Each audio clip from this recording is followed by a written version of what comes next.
Welcome to NAC TV Reads the Banner. My name is Catherine Jasnick, and I'm one of many volunteers that help create programming for our station. You may be joining us online at Neepawa Access Live, WCG 12, Channel 30 Direct Sightline, MTS or Bell Express View. These broadcasts are made possible by our volunteers, staff, advertisers, and donations by viewers like yourself. If you enjoy what you see and hear, please consider supporting us by a donation or by volunteering. Contact our office at 204-476-2639 or nactv@wcgwave.ca. And today I am reading the Neepawa banner dated June the 9th, 2017. And on the very first page is a beautiful picture of the Presbyterian Church, and it's titled "The Congregation Celebrating 140 Years." The Knox Presbyterian Church on 1st in Neepawa was built in 1891 at a cost of $10,000. The building is recognized as a provincial heritage site. And for anybody that hasn't been in Neepawa, any of our viewers from away, it would be one beautiful church to see if you ever came here. In 1877, the first Presbyterian missionaries arrived in the Neepawa area. This year, the congregation, tracing its history to those early settlers, is preparing to celebrate 140 years of ministry in the Neepawa area. In those early days, worship took place in parishioners' homes, then the upper story of the Neepawa post office. The first Presbyterian church in Neepawa was built in 1882 at the corner of Brown Avenue and Isabel Street. In 1891, the present church, located on First Avenue, was built. The first services in this new church were held on March the 15th, 1892. The church, a Neepawa landmark and recognized historic site, was designed by Portage la Prairie architect James A. McDonald. McDonald was a Presbyterian who had experience as a construction supervisor with the U.S. Army and as a building supervisor for the Minneapolis Public School Board. He designed the church in the form of a cross with the sanctuary set on the diagonal. The cost of the building, excluding furnishings, was $10,000. The original pews, which are still in use today, cost $1,200 and were purchased from Hamilton, Ontario. When the new church opened, there were 197 members on the roll, and in 2000, when the church's history was compiled for a history book, some of their descendants still worshipped at Knox. Over the years, the church building has undergone work to improve its structural integrity. The first occurred shortly after it was built, when it was determined that the walls couldn't carry the weight of the roof. At this time, 2 rods were installed across the church to stabilize and anchor the north and south exterior walls. In 1961, the church underwent another renovation, this time to better anchor the interior columns that support the roof. That project saw the basement dug out and cement-bearing walls and footings installed.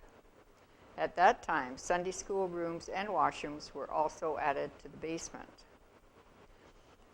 The congregation at Knox faced one of its first major decisions in 1925. On June the 10th, 1925, the Methodist Church of Canada, the Congregational Union of Canada, and 70% of the Presbyterian Church of Canada entered into a union, creating the United Church of Canada. The congregation at Knox voted to remain within the Presbyterian Church in Canada, but today they retain a close relationship with both the United and Presbyterian congregations. The other big change was the ordination of women into the ministry.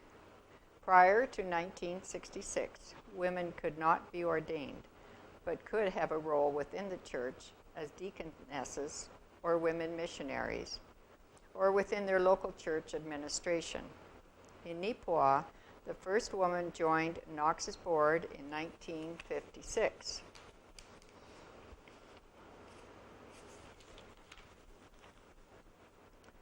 In 1966, the door was further opened to women within the Presbyterian Church when women's ordination was passed.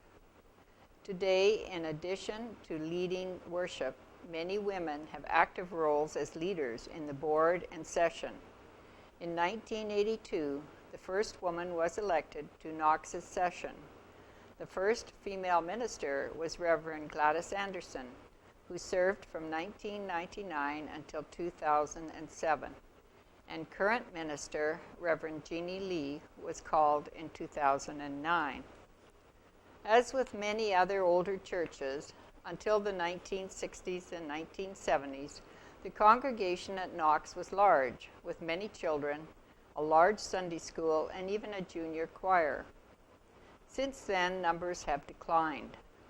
However, the last 8 years have seen a new change in the congregation, which had historically been made up of members of a predominantly Scottish background. As the town has become home to residents from different countries, some of these newcomers have chosen to worship at Knox, making it an increasingly multicultural group. The multicultural following is becoming key to Knox's future. Reverend Jeannie Lee explains, "It is the new members who are continuing the church with new vision. In 2008, Korean immigrants began coming to the community for jobs at High Life Foods. And in 2009, Lee explains, the church had a bold step with the help of Presbytery to call a minister who can speak English and Korean to find the way to a new future with the new immigrant ministry."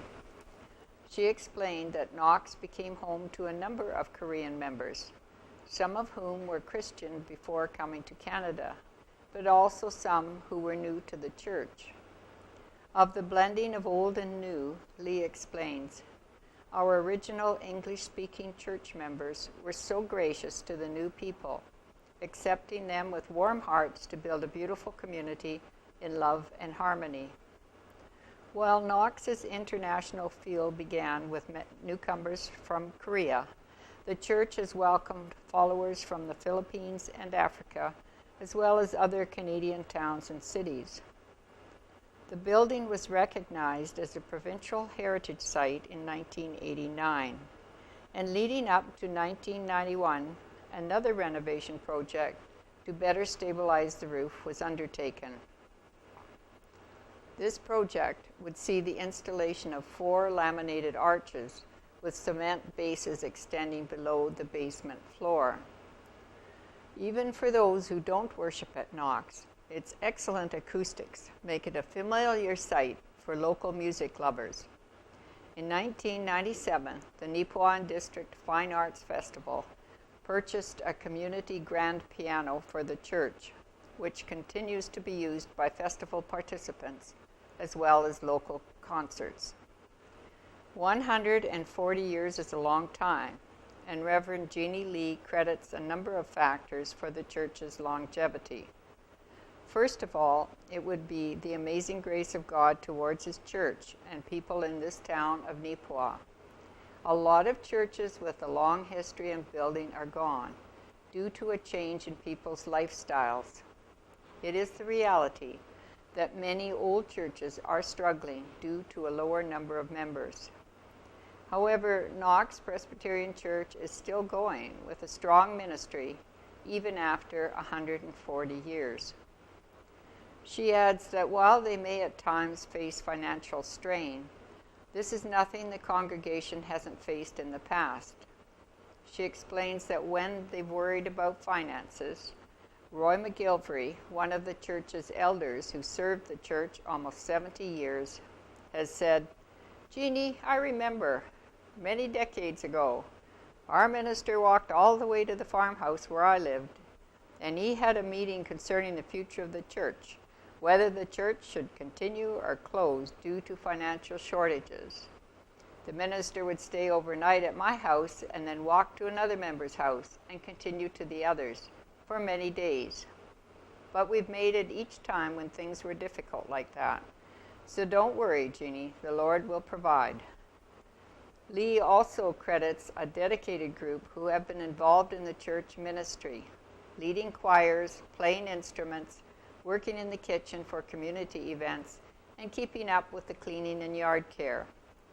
She explains that these people have kept the church open through the spirit of love and dedicated hearts. As the church enters its 141st year, Lee said they have a few changes planned.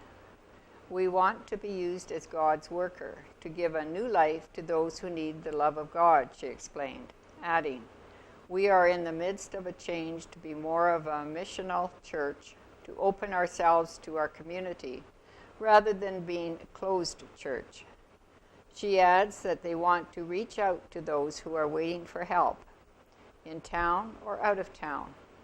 As part of this, for the last 3 years, they have been serving a First Nations community in Birdtail, Manitoba, where their team prepares worship service and food for about 100 people once a month. Looking towards the future, Lee says, we are small but strong, healthy family of God. While the congregation may be celebrating 140 years in the community, she adds, although our church building looks old, our people are young at heart and filled with joy of spirit and serve community with Christ's love in many different ways.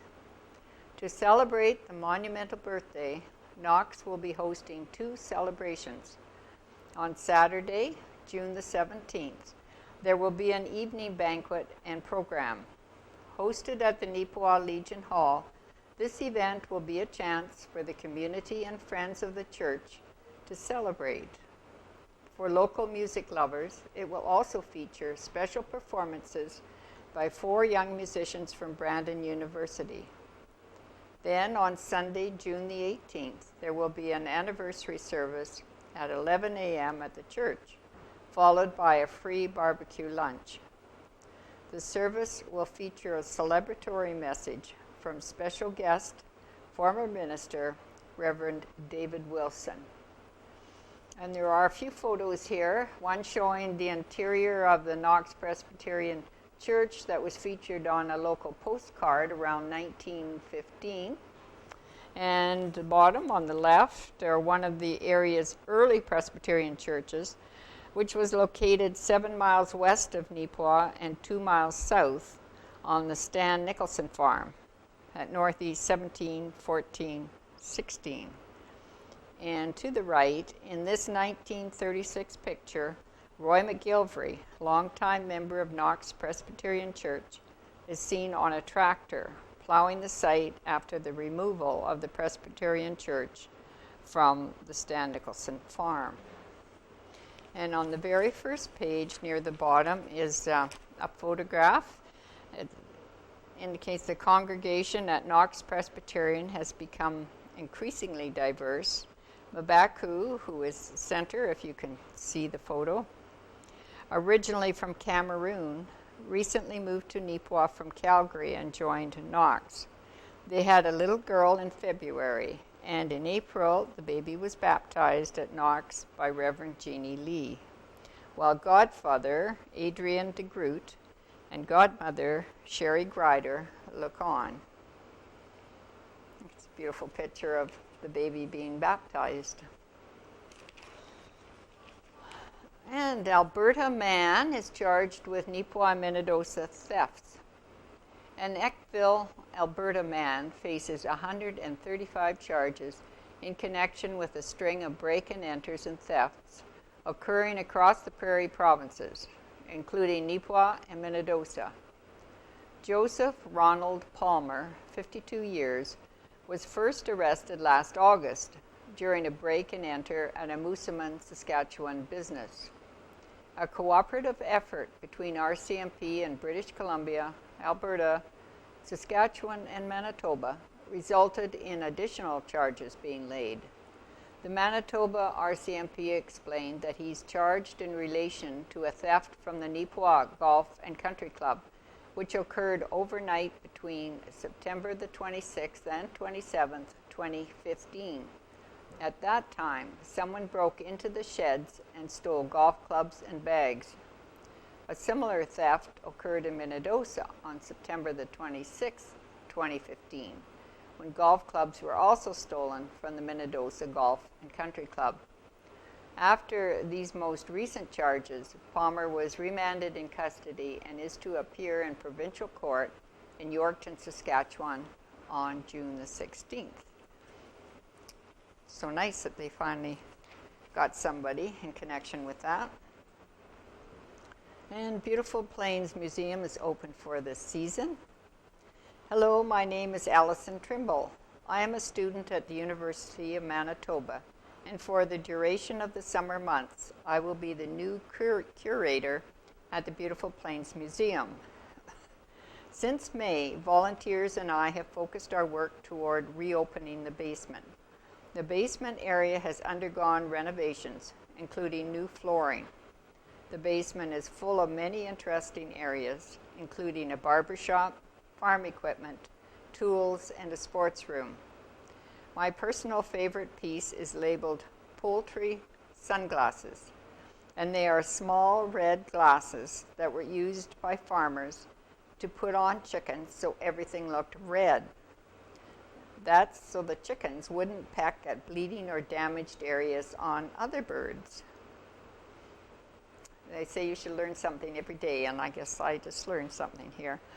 There is a large variety of artifacts and displays, making the museum a great experience for people of all ages. On the main floor, we have worked on putting up a clothing and camera display. The clothing section consists of articles from the early 1900s. An item that stands out to me is the wedding dress from the 1930s. The dress is off-white with long sleeves that are wide at the wrists and a train.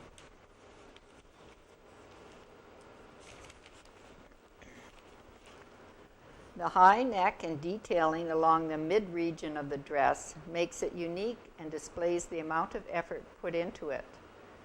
The camera and photography sections of the display feature portraits, family photos, and the technology of old cameras. One of which is entitled Magic Lantern, was powered by a candlelight within the lantern, and glass slides are projected by the lens. These are only a few of the many interesting displays and artifacts that are housed at the Beautiful Plains Museum. To find out more about Neepawa and surrounding areas' history, stop by the museum anytime during our business hours. In June, we are open 9 a.m. to 5 p.m., Monday to Friday. July and August, 9 a.m. to 5 p.m., Monday to Friday, and 1 p.m. to 5 p.m., Saturday, Sunday, and stat holidays. Or call 204-476-3896 if you'd like to book a tour. The museum is located at 91 Hamilton Street in the former CNR station, and admission is by donation. I look forward to meeting you this summer. And Walk for Alzheimer's, Make Memories Matter. According to the Alzheimer's Society of Manitoba, currently more than 22,000 Manitobans have Alzheimer's disease or another dementia.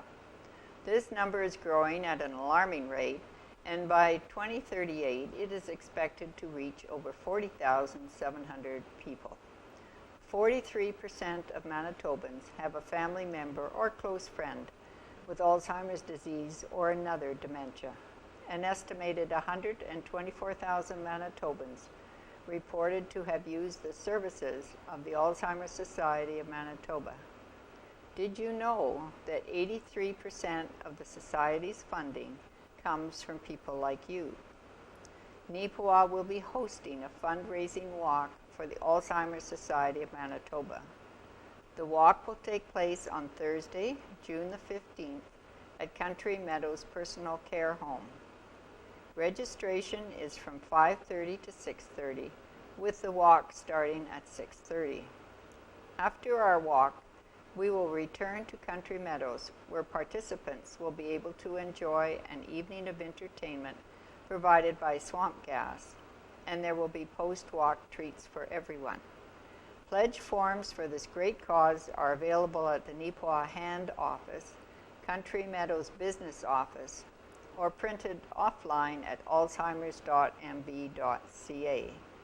For further information, please contact Marcia Forg at 204-476-7815, and we hope to see you there.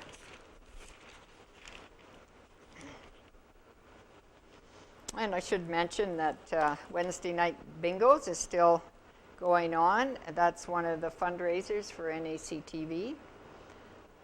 It starts at 7 p.m. on Channel 12, MTS 30, Bell Express View 592, or online at nactv.tv. The Bonanza is $2,550, X is $150, Blackout $500, and the Looney Pot is $1,358 and goes up weekly. NACTV bingo cards are available for $12 each at Harris Pharmacy, Neepawa Pharmacy, the Dollar Store, Neepawa Legion, Tim Tom's, CWD Satellite, and Flashback Music and Collectibles. And that's all that goes towards operating your station. And Kate Jackman Atkinson's column, My Perspective, is entitled Fewer Fences, Better Neighbors. Canada is a vast country. While distance may limit a person's ability to see all of it, for most Canadians, provincial borders are nothing but a big sign, some nicer pavement, and maybe a rest area.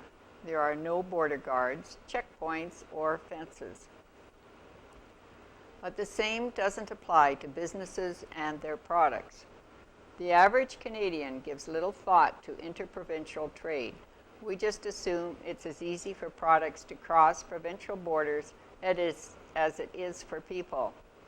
After all, Section 121 of Canada's founding document, the 1867 Constitution Act, talks about interprovincial trade, reading, all articles of the growth, produce, or manufacture of any one of the provinces shall, from and after the Union, be admitted free into each of the other provinces. For businesses, working across borders isn't nearly as simple as it should be, but that's about to change. On July the 1st, the long-awaited Canada Free Trade Agreement, CFTA, will come into effect, making it easier for goods and services to move across provincial borders. Last July, Canadian premiers met and hammered out the agreement, which at the time they called unprecedented.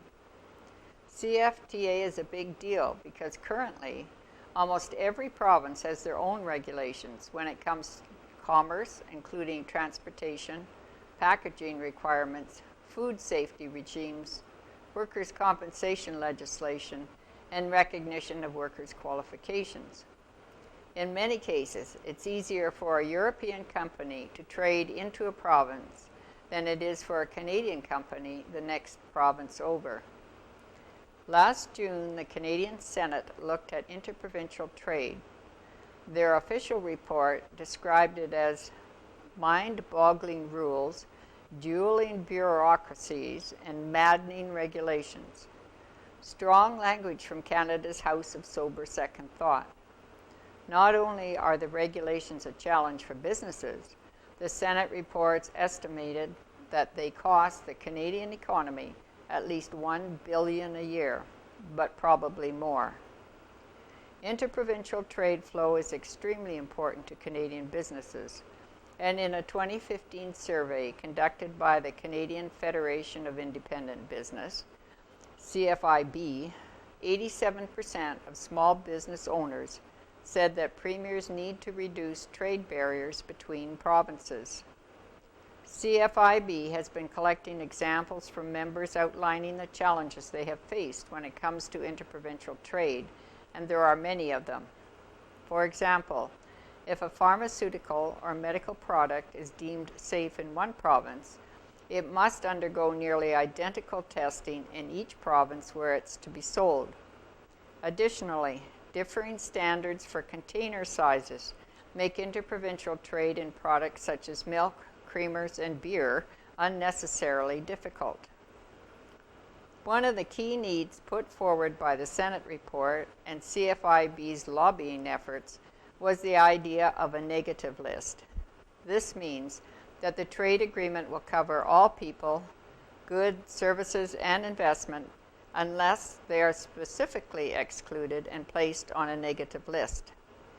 This is something that didn't exist in previous agreements, which meant that unless a specific agreement was in place for something, there was no free trade. The negative list is one of the key components of CFTA, which will also open up $4.7 billion in procurement opportunities to companies across Canada and make it easier to hire workers from outside the province.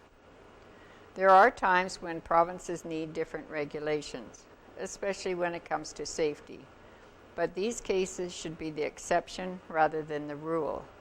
Canadian governments are working hard to open more international markets and preserve international agreements already in place. Opening provincial doors for Canadian businesses should be of equal importance. Trade needs to be as easy as possible in order for Canadian companies to grow, and what could be easier than trading with your neighbor? Once again, very thought-provoking column from Kate. And dementia is a growing problem. This is the Homebodies column by Rita Friesen. You may go now. I had driven an hour and a half to visit my father. Along with the Parkinson's disease that troubled his body, a form of dementia now changed the man I looked up to and adored. A farmer, a teacher, a lay worker in his faith family, a lover of poetry, all words really, a wise man. Walking into his room that day, I knew the visit wasn't going to be what I had hoped for. A bit of the dad present was my desire. He recognized me, allowed me to check in on how he was doing, and then, in his best principal's voice, intoned, "You may go now." Not willing to be so summarily dismissed, I deterred, explaining that I had just arrived and was hoping to spend a bit of time with him. Dad tolerated my presence for another few minutes and repeated his instructions. I go now. June is the Alzheimer Awareness Month, and many towns and cities are hosting fund and raising walks. World Health Organization stats inform us that every 3 seconds, someone in the world develops Alzheimer's. 1 in 10 individuals over the age of 65 will suffer from it, and Canada is in the top 5 countries with recorded accounts of this disease. Dementia affects 50 million people worldwide, a number that will almost triple by 2050. More than half of all people with dementia live in low and middle income countries, where as few as 10% of individuals receive a diagnosis. In 2018, dementia will become a $1 trillion disease. As this disease gains recognition, and for me, a fearful respect, we are learning that lifestyle choices may enhance longevity and better mental health. We are learning that exercising the brain, staying involved with the younger generations, learning new skills. Try reversing the pattern you use when brushing your teeth. Eating well, volunteering, reducing stress, all decrease the chance of dementia and Alzheimer's, but there is no guarantee. More study is being done, and with the odds, my odds, increasing of encountering the disease, more study needs to be done. I recall my grandfather being diagnosed with hardening of the arteries. I now know it was a form of dementia, and he was taken to Selkirk to finish out his days there. Harsh for everyone. My father lived out his final years in a well-designed and well-staffed care home. Much better. The Netherlands are working with developing safe villages. A little village with shops and restaurants. The residents have been diagnosed with dementia. The staff lives in the village with them. Safe, secure, and familiar. Research Hogaway when you have time. A community in Ontario is duplicating this concept. As near to ideal as I see it getting. Dementia is a growing problem. 1 out of 20 Canadians over 65 has Alzheimer's disease, and that figure jumps to 1 in 4 for Canadians over 85. June 15th, Neepawa is hosting a walk to support the Manitoba Alzheimer's Society. If you can't walk it, please support it for all of us. Very, very good words. And the Gladstone Elementary School raises cash for the cancer campaign, and they have a photo here. The Gladstone Elementary School Student Council members, Robin Semler and Lauren Rosling, present Daffy the Daffodil with a check totaling $330 for the Canadian Cancer Society. The money was raised at Gladstone Elementary School during their recent Cancer Sucks campaign. Good for them. And over to the right, there's a photo of 3 students. On May 28th, music students from McCreary entertained at the McCreary Alonsa Personal Care Home. The program included piano, percussion, and ukulele. The musicians were Kelsey Much, Haley Ronson, and Julie Gradesky. And Out of Helen's Kitchen, it's entitled Farm Women's Groups. The farm wives were partners in hard work at home with their husbands and learned to be independent. They wanted to be part of the say in political life. Women gathered and led campaigns on women's suffrage. The Manitoba Grain Growers Association, formed by farmers to market their own grain, took a position in favor of women's suffrage in 1911. In 1912, women were admitted as associate members, and in 1914, the Constitution was changed to recognize women as full members. January 29, 1916, Manitoba was the first province to extend the vote to women, except Aboriginal women. In 1917, a women's section was organized as the United Farm Women of Manitoba. At the museum, we have a copy of their 1929 United Farm Women of Manitoba cookbook.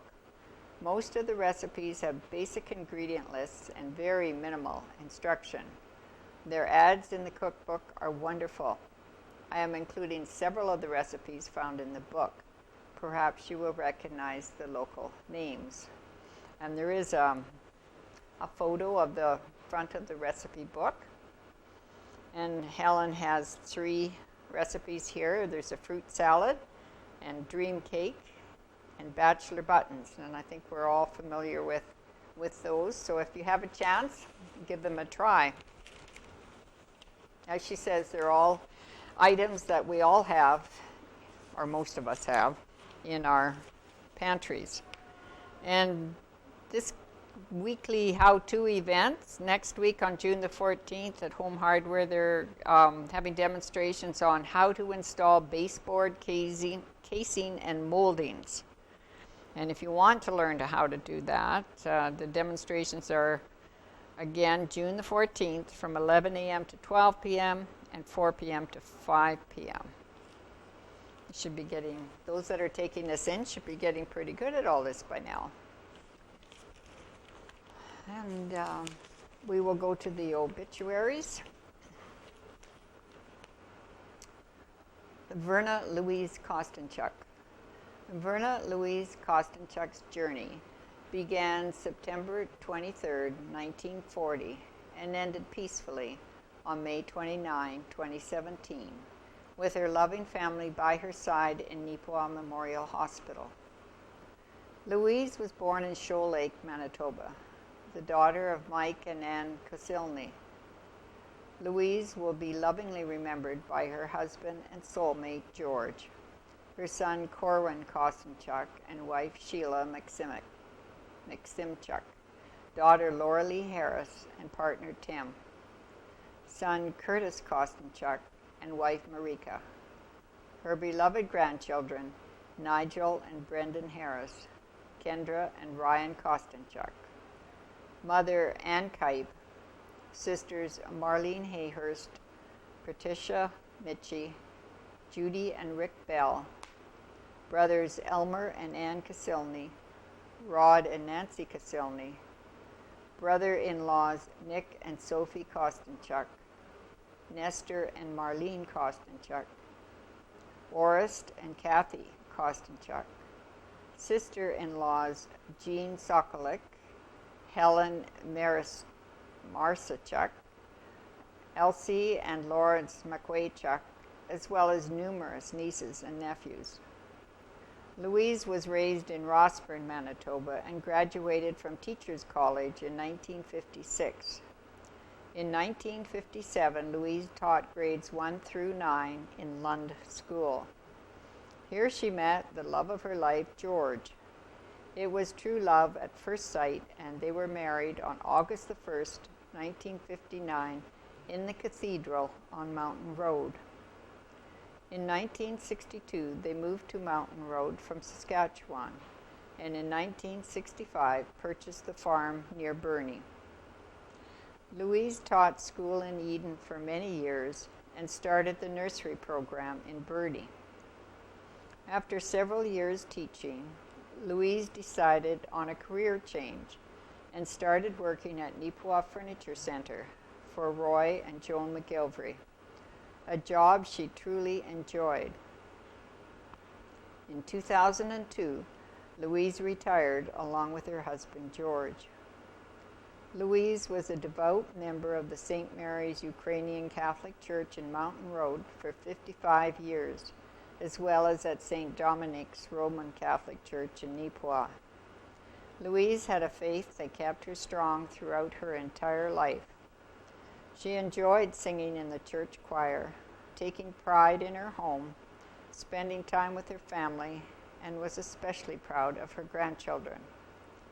She loved to travel and enjoyed holidays with friends to Hawaii, Sweden, Caribbean, Mexico, and USA, as well as special family trips to Ontario, Palm Springs, and Alaska.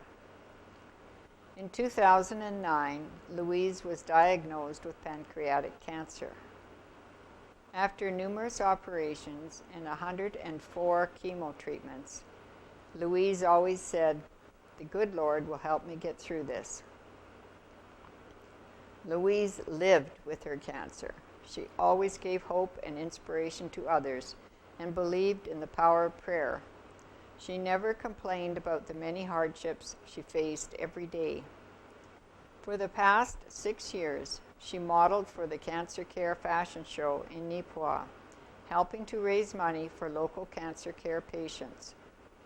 Just 4 days before she passed away, it took all the strength she had to model one more time, giving inspiration to her fellow cancer survivors who joined her on the stage that night. She looked absolutely beautiful and was determined to walk the runway. Louise took great pride in herself and her home. She loved the color red. It symbolizes the woman she was: strength, power, energy, determination, passion, and love. It was her color, be it in her furniture, wardrobe, or even her nails. I believe heaven has a new sparkling angel now, and you will forever be in our hearts. We were so blessed to call you wife, mother, and grandmother. We love you, and we will miss you. Gladys Law. It is with great sadness that we announce the peaceful passing of our mother, Gladys Law, on May 22, 2017, at her residence in McCreary, Manitoba. Left to cherish her memory are her children, Earl, Bertha, Robert, Donald, Diane, Marilyn, Ken, Penny, 11 grandchildren, 17 great-grandchildren, and 1 great-great-grandchild. Gladys was predeceased by her husband Leonard, parents William and Edith Blake, her son Gordon, daughter-in-law Christiana, as well as brothers William, Walter, Clifford, Bert, Earl, Harry, Leslie, and sister Grace. Gladys was born on the family farm 12 miles east of McCreary and grew up there, attending school at Sunrise School about 2 miles away. When she started grade 9, she had to stay in McCreary, working as a housekeeper to pay for her room and board while she attended high school. After high school, she went back home to help her parents run the farm. This was when she started milking cows. Before that, she wasn't allowed to because Granny told her that there were enough boys on the farm to do the work. In October 1943, she married Leonard and had 6 children: Earl, Bob, Gordon, Donald, Marilyn, Penny. In 1957, they moved from McCreary to Cranberry Portage and lived there for 35 years. Len worked at the radar base, and Gladys took care of the house and children, even taking in foster children and babysitting. In 1971, they bought the coffee shop and bus depot and operated that for 10 years, then sold it and retired when Gladys turned 65. They built themselves a new house in Cranberry Portage and spent their mornings and afternoons at the coffee shop, visiting and playing cribbage. They went on vacations with their grandchildren. They bought a motorhome and they went to the East Coast one year and the West Coast the next year. They even spent 2 months in Hong Kong visiting Penny. In 1992, they sold their house in Cranberry Portage and returned to McCreary. They loved it there. They still had brothers and sisters living there, and they were so busy having coffee uptown and meeting with their friends, playing cards at the seniors' drop-in, going to all the bingos in the area, that they were hardly ever at home. When Leonard passed away in 2010, Marilyn and Ken moved back to McCreary to stay with Gladys and take care of her so she was able to spend the rest of her years at home doing what she loved best, knitting. Many thanks to the home care workers for the excellent and compassionate care she received. In lieu of flowers, donations in memory of Gladys may be made to the McCreary Seniors Drop-In Center. A graveside service was held on Saturday, June the 3rd, 2017 at 2 p.m. from the McCreary Municipal Cemetery, with Pastor Don Thompson officiating.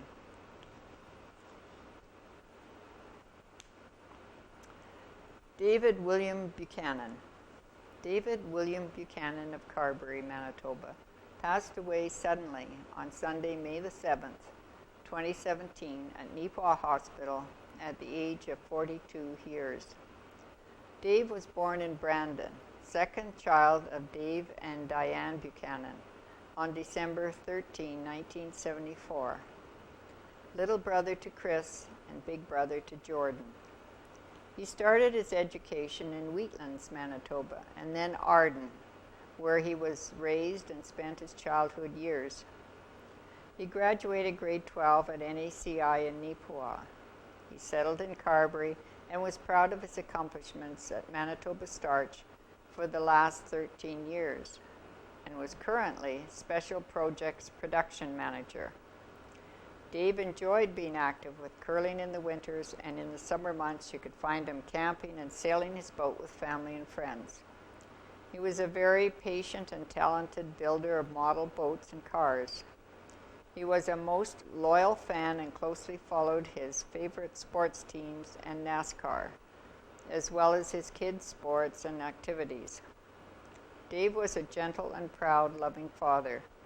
Time spent with his kids and family meant a lot to him and made his heart full. With this sudden and painful loss of our beloved Dave, our time with him is invaluable and so cherished.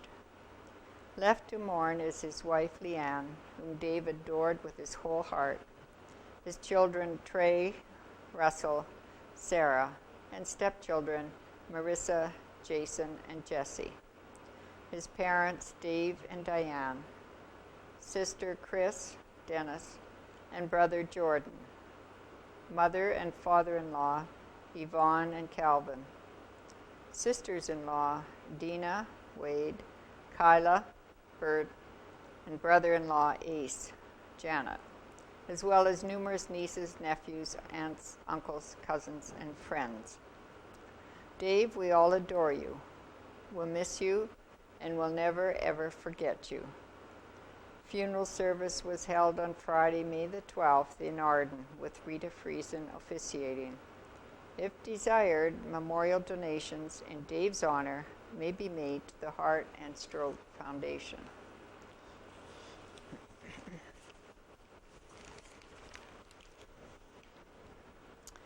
And we have Neepawa Natives fan from Gladstone hit the jackpot on Friday night at the club's Chase the Ace event. Darren Cook drew the winning number at the Chase the Ace. That lucky ticket number gave Cook a chance to pick a card, and sure enough, the Ace of Spades came up, resulting in a cash prize of $2,028. That concludes Game 1. Game 2 starts Friday, and the Neepawa natives have received approval from Manitoba Liquor and Gaming to up the ante for the next game. Starting this next round, the grand prize pot will start at $2,000. Tickets are 5 for $20. The times have also been moved a bit later, with ticket sales starting at 6:30 p.m. and closing at 8 p.m. The draw will take place at 8:30. Until the last Friday in August, the CTA event will be held at the Neepawa Golf and Country Club. But after that, it will go back to Friday nights at the Yellowhead Center. Chase the Ace is one of several community involvement projects being sponsored and run by the Neepawa Natives Junior A Hockey Club. Other successful events held by the team include the Neepawa Sports Dinner, the annual Natives Awards Banquet, and the highly successful Ag Expo. The sports dinner is scheduled for Saturday, November the 4th. And there's a photo here with Neepawa Natives Vice President Cam Tibbett presenting the Chase the Ace check to Darren Cook of Gladstone. Neepawa Natives building for long-term success. While the immediate future of the Neepawa Natives is looking very bright, the MJHL club is not neglecting its long-term development. The team selected 7 players during the 2017 Manitoba Junior Hockey League Bantam Draft, which was held in Winnipeg on Sunday, June the 4th.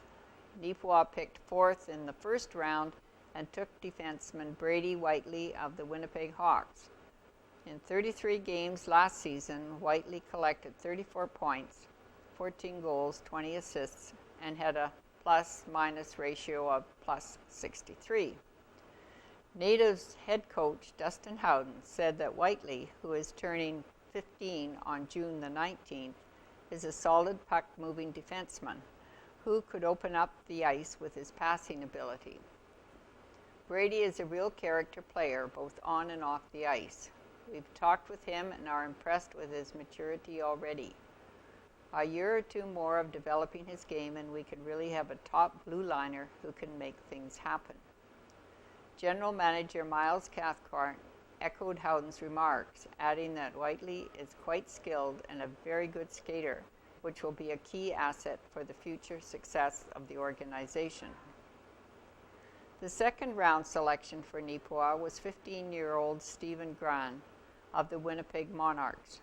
The right winger had 30 points, 15 goals, 15 assists during the 2016-17 Bantam season. Cathcart said that Gran is a very skilled player who has a nose for the net. He's confident that Gran will continue to develop his skill set and round into a complete player. Howden added that he's impressed with Gran's persistent work ethic, which will serve him very well as he works to step his game up to the next level. The third pick for Neepawa was defenseman Brandon McCartney of Winnipeg. McCartney, who played for the Winnipeg Hawks in the Bantam AAA League, tabulated 31 points in 33 games last season. In the fourth round, Neepawa selected forward Maddox Matichuk of the Eastman Selects, 25 goals, 21 assists, with Zach Vetch of Rivers taken in the fifth round. The Yellowhead chief forward had 31 points last season in 33 games. In the sixth and final round, the Natives had two picks and picked forward Jarrett Rechka of the Parkland Rangers and defenseman Quinn Hedgecock from the Winnipeg Hawks. In total, Neepawa chose 4 defensemen and 3 forwards during the draft. As part of the MJHL's Auto Protect list, the Neepawa Natives acquired the rights to 2 players, Yellowhead Chiefs goaltender Jarrett Ranke and Neepawa Bantam Natives defenseman Tyler Gibson. After the draft had come to an end, Cathcart noted the organization is pleased with what they were able to assemble. We were very happy with our draft selections this year as the scouting staff, led by Byron Billett, set up the depth chart prior to the weekend. It was their amazing effort throughout the year that ensured we went into draft day ready, stressed Cathcart. Each of the players we selected exhibit character, work ethic, and have leadership qualities. It is important to continue to bring in players to keep the tradition going. Our current roster players are true professionals that lead by example. So when new players get drafted, it is important to keep filling the depth chart with similar leadership qualities so that the transition is seamless when the young guys step into the lineup. Up next for the Neepawa Natives will be the team's annual summer prospects camp in Brandon at the Sportsplex. That event is scheduled for July.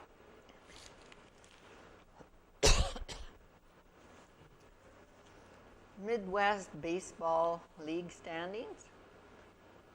Neepawa is on top, 7 goals, 7 wins, and obviously Strathclair is second, Russell, Gladstone, Brandon, Hamiota, Birtle, St. Lazare, Rivers, Rossburn, and Minnedosa at 11th. In the Pee Wee baseball, Neepawa's standing is in third place with 9 goals, 6 wins, 2 losses, 1 tie.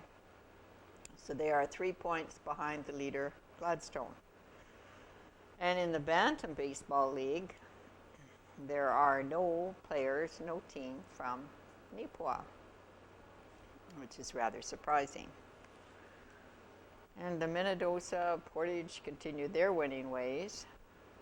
The Neepawa Cubs are in 4th place with 5 goals, 2 wins, 2 losses, and 1 tie, and they're 1.5 points behind the Minnedosa Mavericks.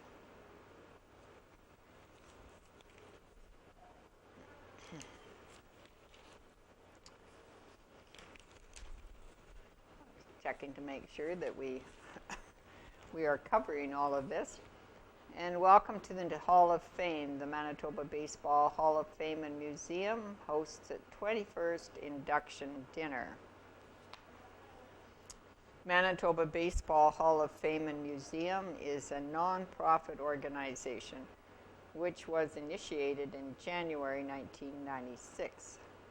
It held its 21st Hall of Fame ceremony on Saturday, June the 3rd at the Access Event Center in Morden.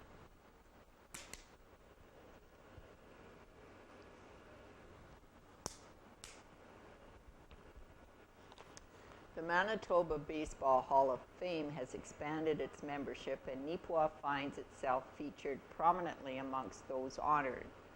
The annual induction ceremony, which was held on June the 3rd in Morden, welcomed 9 new individuals into their hallowed halls. And locally, we had Don Small, and Vince Eastman, who did play here from Brandon. And I'm just looking at some of the others here. Neepawa, they were all honored as individual inductees. The Neepawa Farmers from 1993 to 1907 also entered the hall under the major team and small community team categories. Additionally, Bob Boyce umpired Eastern Manitoba, and the Gilbert Plains Leaders Bantams joined the Hall of Fame under the special category. The 2017 class has special significance for Neepawa and the surrounding region due to the inclusion of these worthy players and ball clubs.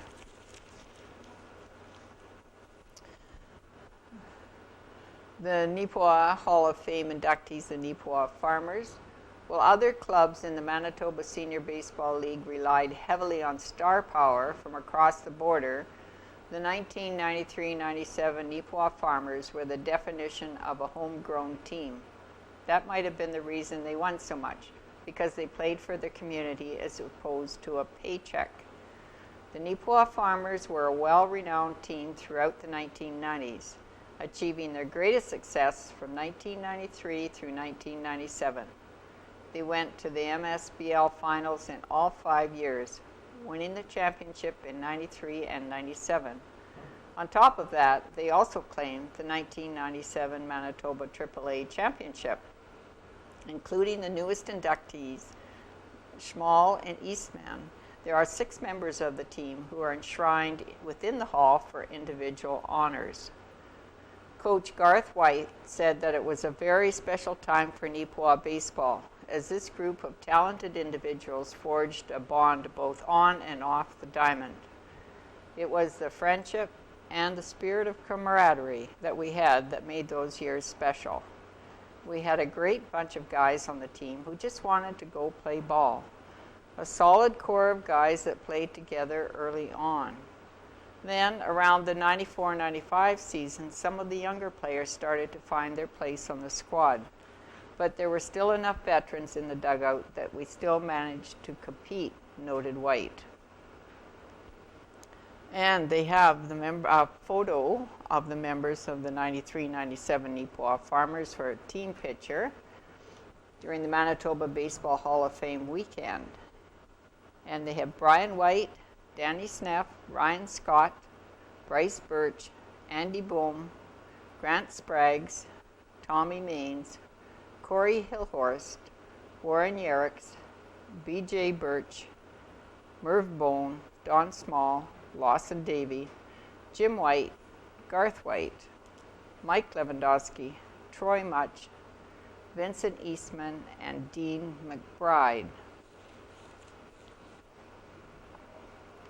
And though Don Small has known about his inclusion into the 2017 Manitoba Baseball Hall of Fame since October, the significance of the accomplishment didn't really sink in for the former Farmers pitcher until his car ride to Morden on the day of the ceremony. As I was driving to Morden, I was just flashing back to certain games and certain moments. What the induction meant really didn't hit home until that moment. Thinking back to what we as a team had accomplished and what my teammates helped me to accomplish on the mound, said Schmall. And just what Schmall accomplished in 18 years. First for the Neepawa Cubs from 1977 to 1981, and then the Farmers 1982 to 1994 was extremely impressive. He was a top pitcher in the league at a time when many teams were relying upon import hurlers. By the end of his tenure on the mound, Schmall was the Farmers' all-time leader in innings pitched, 609, wins, 39, and strikeouts, 274. He was the Farmers' team MVP in both 1984 and 1992. In 1991, he pitched a no-hitter against the Dauphin Redbirds. Though all these accolades are impressive, Schmall singled out one game in particular during his induction speech that occurred early in his pitching career. It's that game, he believes, emphasizes why his induction belongs just as much to his teammates as it does to him. It occurred in Hamioda. I was pitching against Hall of Famer Ron Ramsey, 210 inductee. After starting the game at 7 p.m., we played 9 innings and were back on the bus picking up beer at the hotel by 8:20 p.m. I know there were only 2 or 3 innings where I think I threw 4 or 5 pitches. So guys, to say thank you and to keep things short. To my teammates, the next drink is on me. Thank you for this honor. Great speech. And that is the banner for this week. Thank you very much for tuning in.